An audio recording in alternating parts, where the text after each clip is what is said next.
Lumabas mula sa mahiwagang itlog ang isang nilalang na halos kasing liit ng isang bagong silang na sanggol. Habang pinagmamasdan nito ng ating bida ay nakatanggap siya ng sunod-sunod na mga notification. Naging matagumpay nga raw ang incubation ng nilalang na nasa kanyang harapan. Sa ngayon nga raw ay 0% pa lang ang growth rate nito at level 1 pa lang din ang level nito. Napaisip si Yuan kung isa ba raw outer god ang nilalang na lumabas sa mahiwagang itlog. Bigla na lang ngumiti ang maliit na nilalang habang pinagmamasdan nito ang ating bida. Hanggang sa bigla na lang itong lumapit patungo kay Yuan. Napaisip ang ating bida kung ano raw ang nangyari, nagtataka siya kung bakit ito pumasok sa loob ng kanyang katawan. Agad na tiningnan ni Yuan kung ano na ang kondisyon ng babaeng high ranker na kanyang kinakalaban. Napaisip siya kung tapos na ba raw ito noong makita niya na hindi na makabangon si Pandora. Lumapit si Hermes dahil nagtataka ito sa pangyayari na kanyang nasaksihan. Tinanong niya ang ating bida kung ano ba raw ang nilalang na lumabas kanina. Hanggang ngayon nga raw ay nakakaramdam pa rin siya ng pagkakilabot sa tuwing naaalala niya ito. Napansin ni Yuan na wala na siyang maramdaman na kahit na anong mana mula kay Hermes. Tinanong niya ito kung wala na ba raw itong intensyon na makipaglaban. Sumagot naman si Hermes na sapat na nga raw ang nagawa niyang pakikipaglaban. Ayaw niya rin naman daw talaga ng labanan hindi tulad ng kanyang ate. Tinanong ni Yuan si Hermes kung titigil na ba raw talaga ito kahit na nagpunta ito doon ng dahil sa natanggap nitong utos. Sumagot naman si Hermes ng ano pa nga raw ang magiging rason niya para makipaglaban, gayong natalo na ang isinama nilang si Pandora. Napansin ni Hermes na pag-aari niya ang sapatos na suot ng ating bida. Nawala niya nga raw ito noon at hindi niya raw inasahan na si Yuan na pala ang nakakuha nito. Sinabi niya sa ating bida na hindi niya naman daw ito babawiin, basta sabihin lang daw nito sa kanya kung ano ba raw ang inilabas nito kanina. Sumagot si Yuan nang maging siya nga raw ay hindi rin siya sigurado, kaya paano niya nga raw malalaman kung ano talaga ito. Pagkasagot niya ay naisip niya rin na hindi naman daw siya nagsisinungaling, hindi niya naman daw talaga alam kung ano ang nilalang na lumabas sa mahiwagang itlog. Nainis si Hermes dahil inakala niya na ayaw lang magsalita ng ating bida. Napahinto ang kanilang pag-uusap noong may bigla na lang umatake kay Hermes. Sinabi ng Feast Lord na napakatuso nga raw ng walang hiyang ito, nagkunwari nga raw itong tumatakbo para atakihin ang kanilang Vice Lord. Namangha si Hermes sa bilis ng pagdating doon ng mga Heavenly Lord. Agad niyang itinaas ang kanyang mga kamay at nagdeklara na sumusuko na raw siya. Nagulat ang Feast Lord na si Pang Beiklim sa biglaang pagsuko ni Hermes. Sinabi ni Hermes na ayaw na nga raw niyang makipaglaban pa. Mukhang hindi na rin daw maganda ang kondisyon ng kanyang ate at malaki na nga raw ang pinsala ng dinala nilang puwersa. Naisip din ni Hermes na hindi niya nga rin daw alam kung ano ang kanyang gagawin kapag lumabas ulit ang nakakakilabot na nilalang na nasaksihan niya kanina. May muli na namang bumagsak malapit sa lugar kung nasaan ang ating bida. Nagsalita ang dumating na si Athena at sinisi ang ating bida dahil ito na naman daw ang may kasalanan. Tinanong niya si Yuan kung ito nga ba raw ang may kagagawan kung bakit bigla na lang silang kinalaban ni Hercules, ano nga raw ang ginawa nito para makumbinsi nito si Hercules na kalabanin ang Olympus. Sumagot ang ating bida at sinabi na hindi raw siya nito dapat sisihin dahil ang Olympus naman daw talaga ang punot dulo nito. Ang tanging parte niya lang naman daw ay inilahad niya kay Hercules kung ano ang ginawa noon ni Zeus. Nagalit si Athena at sinabihan si Yuan nang wala raw itong karapatan para paratangan ang kanyang ama. Ito nga raw ang responsable sa kaguluhan na nangyayari ngayon sa Olympus. Naisip ng ating bida na parang pinapaniwalaan nga raw ni Athena na sa panig niya lang nagmula ang pag-atake. Napapaisip siya kung may alam ba raw si Athena kung ano ang nangyari sa pagitan ni Zeus at Hercules. Agad niyang ginamit ang kanyang Cinder Eyes para malaman niya ang katotohanan. Nagulat siya noong makumpirma niya na wala nga talagang nalalaman si Athena. Sinubukan niya ring gamitan ng Cinder Eye si Hermes at doon niya napagtanto na hindi pala ito interesado na malaman kung ano ba ang katotohanan. Naisip ni Yuan na may nakapagsabi ng araw sa kanya na walang pakialam si Hermes kahit bumagsak man ang Olympus. Dumating na rin sa tabihan ng ating bida ang Heavenly Demon na si Chon Mujin. Napaisip ang ating bida kung kakalabanin ba raw kaya ni Athena ang ama nitong si Zeus kapag nalaman nito ang katotohanan. Sapat nga raw ang kakayahan ni Athena para matawag ito na True Commander sa ginanap noon na Gigantomachy. Malaking araw ang maitutulong ng kapangyarihan at karanasan nito sa napakaraming digmaan. Sa ngayon nga raw ay mas mabuti na bantayan na niya lang muna ito. Inutusan ni Yuan ang mga miyembro ng Heavenly Demonic Cult at ang 4 na Heavenly Lord na dakipin daw ng mga ito sina Athena at Hermes. Agad naman na tumugon ang mga miyembro ng Heavenly Demonic Cult sa ipinag-utos ng kanilang Vice Lord. Tatanungin pa sana ni Athena ang kanyang kapatid kung ano ang gagawin nila, pero nagsalita si Hermes at sinabihan ng kanyang ate na natalo na nga raw sila. Agad na kumilos ang mga taga-Heavenly Demonic Cult para dakipin din ang mga natitirang tauhan ng Olympus. Hindi man bumabangon si Pandora pero nananatili ito sa kanyang kamalayan. Simula nang bumagsak siya ay kanina pa niyang pinagmamasdan si Yuan. Tumugon ang dalawang high ranker sa ginawang pagpapatawag ng kanilang ama. Naisip ng Olympus high ranker na si Apollo ang kanyang kapatid na si Hargon. Bakit nga raw sa dinami-rami ng tao ay si Kim Yuan pa ang naging kaibigan nito? Naisip naman ng Olympus high ranker na si Artemis na saktong-sakto nga raw ang ginawang pagpapatawag ng kanilang ama. Napanood ni Zeus ang naging pagkatalo ng ipinadala niyang hukbo. Sinabi niya na mukhang kakailanganin pa niya nga raw ulit ng 3,000 taon. Nagtanong si Apollo kung ano raw ang ibig sabihin ng kanilang ama sa mga salitang sinabi nito.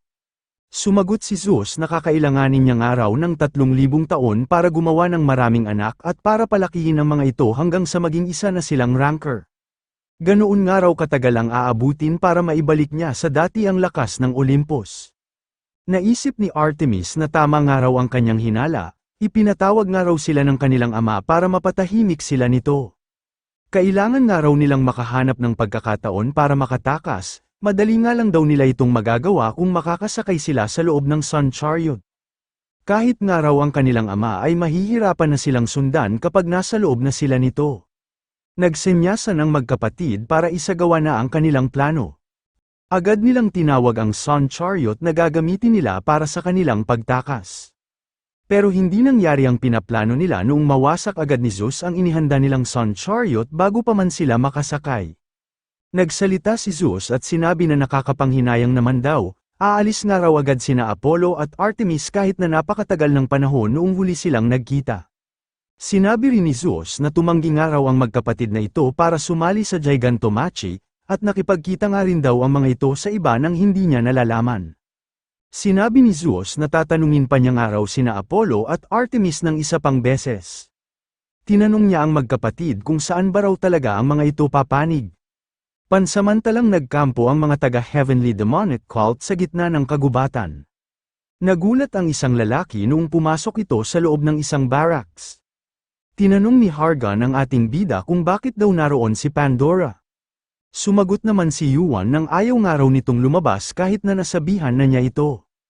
Iminungkahi ni Hargon na palabasin nga raw ni Yuan si Pandora, pero sumagot lang ang ating bida nang ito na nga lang daw ang gumawa. Umalma si Hargon dahil paano niya nga raw magagawang makapagpalabas ng isang high ranker. Nagpaalam na lang si Hargon at nagdahilan na hindi nga raw ganoong kalakas ang loob niya para dumikit kay Pandora at nanghihina pa rin daw siya. Naisip ng ating bida na ayos na rin daw na umalis si Hargon dahil kailangan niya rin daw ng oras para mapag-isa.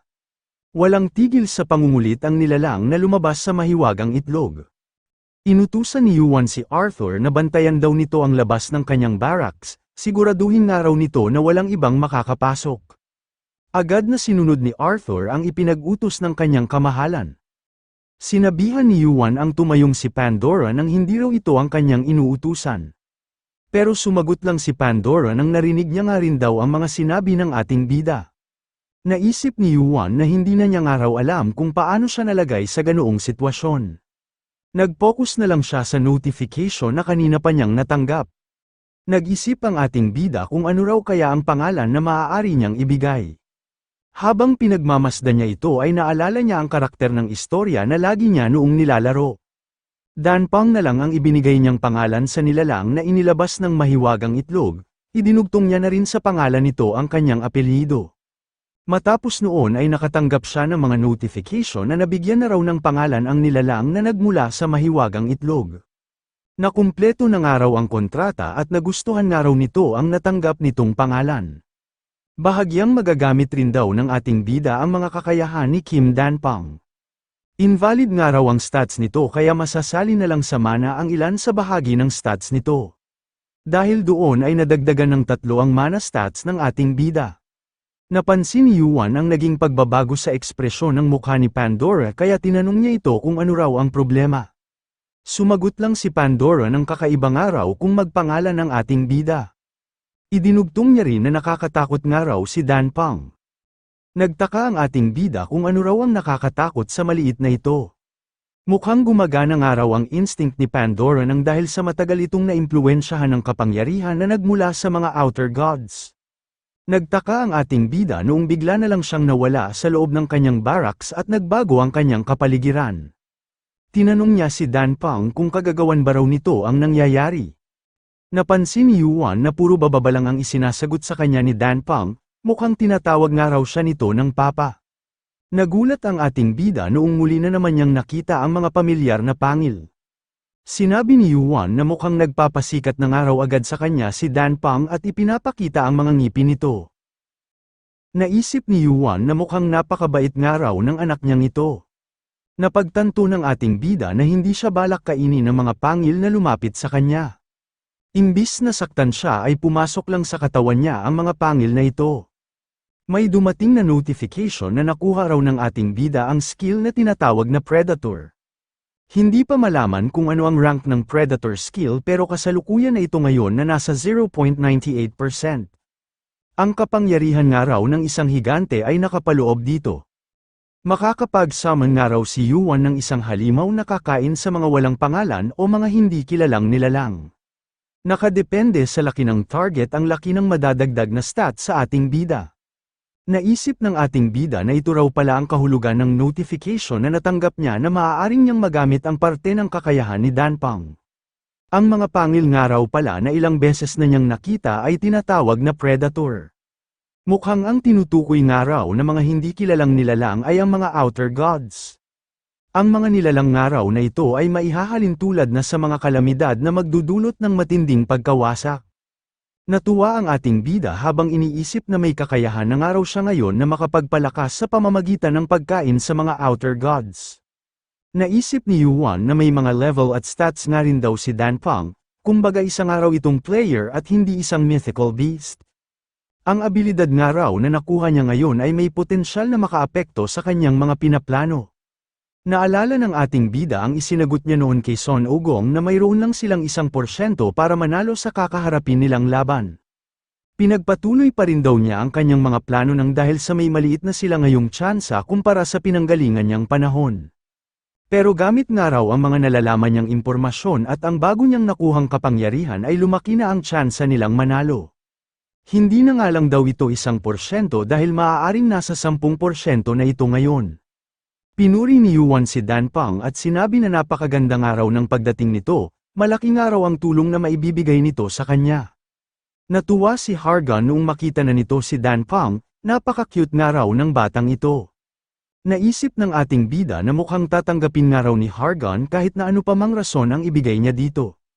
Hindi na nga raw siya sigurado kung dapat niya ba raw itong ikatuwa o ikapangamba. Pinaliwanag ni Yuan na nagmula si Dan Pang sa loob ng itlog na lagi niyang dinadala.